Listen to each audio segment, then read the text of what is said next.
Hi and welcome to my channel. In this video we will talk about meta events in Guild Wars 2. Let's start with the definition. A meta event is a series of dynamic events that tells the story of an explorable zone.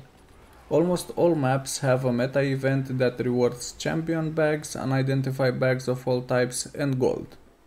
Now, depending on the map, the amount of gold can vary from not worth it to needs to be done daily. But keep in mind, if you want to complete certain collections, you may need to do some of those low paying meta events. To see the page that I'm looking at, you can type /wiki /et in your chat window in game, or Google search Guild Wars 2 event timer and it will get you there. Okay, now that we got the basics out of the way, let's move to which meta events should be done daily. Leyline Anomaly. This is happening on a random map in court area every 2 hours. You do not need to be level 80 to complete it, but you need to be at the level of the map and be there when it starts, as it usually ends in less than 2 minutes. Octovine. This is the Auric Basin meta event, and you need Heart of Thorns to complete it. You need special keys to open the chests after the meta event, but don't worry, you get them easy if you do the events on the map, or if you buy them directly using the map currency from the NPC in the middle of Tarir. Also, this is one of the highest paying meta events. Dragonstorm. One of the story's meta events that has a pretty nice reward to it of 2 gold, but as a bonus you get Memories of Orin, which sell for a pretty good amount of gold, and you can drop some infusions, weapons and materials. You need episode 5 from Icebrood Saga chapters. You can also use the currency that drops when completing it to buy chests from the 2 NPCs in Eye of the North that can give you more materials. Tequatl the Sunless. This meta event used to be one of the hardest to complete as it required a lot of coordination, which was something that you didn't need back then. Anyway, this meta has good rewards as you can get some nice gold and you can drop an ascended box from which you can pick an ascended weapon. It's a good thing that the drops are pretty good even if you do not drop the ascended box, because I can tell you that I got 2 boxes in 9 years of doing this event, not daily but at least weekly. Karka Queen. This one is the South Sun Cove map and you need to be level 80 to complete it. No expansions are required and also the encounter is pretty easy, just try to avoid the boss when he starts rolling on the ground. These were the fast meta events with very good rewards that I do or try to do daily. Now we will move on to the ones that take a bit longer to complete. Check Garant. The meta event for Tangled Depths. You need Heart of Thorns to complete it and be ready to use the waypoint in the central chamber as you can die pretty easy.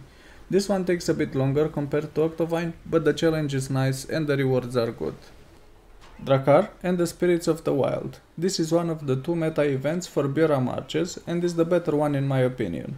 You need episode 2 from Icebrood Saga. You also get some nice reward which can include a weapon box from which you can pick any ascended weapon with selectable stats. But keep in mind that you need tier 2 of all 3 essences to open the boxes at the end. Death Branded Shatterer. The meta event for Jahai Bluffs. In order to complete it you need episode 4 from Living World season 4.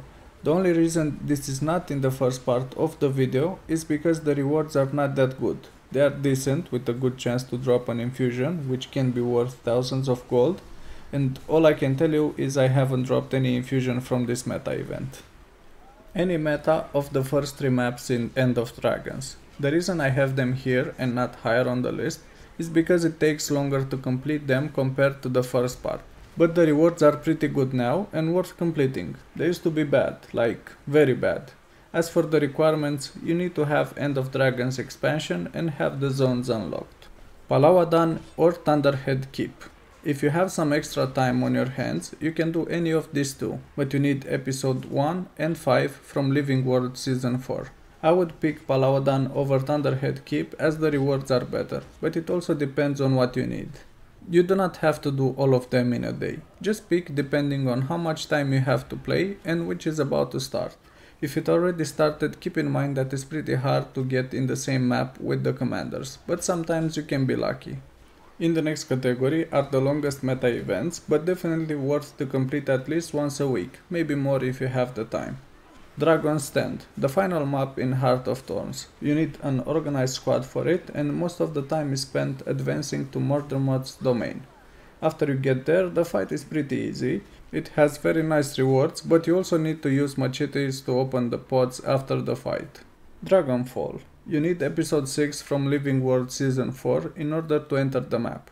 For the meta event, you need to complete a series of events on each part of the map, as this meta relies on events completed, so you need to join a map that is doing the meta.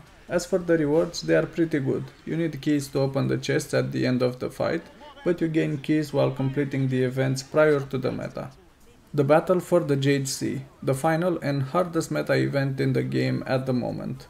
You need End of Dragons to complete it, and an organized squad.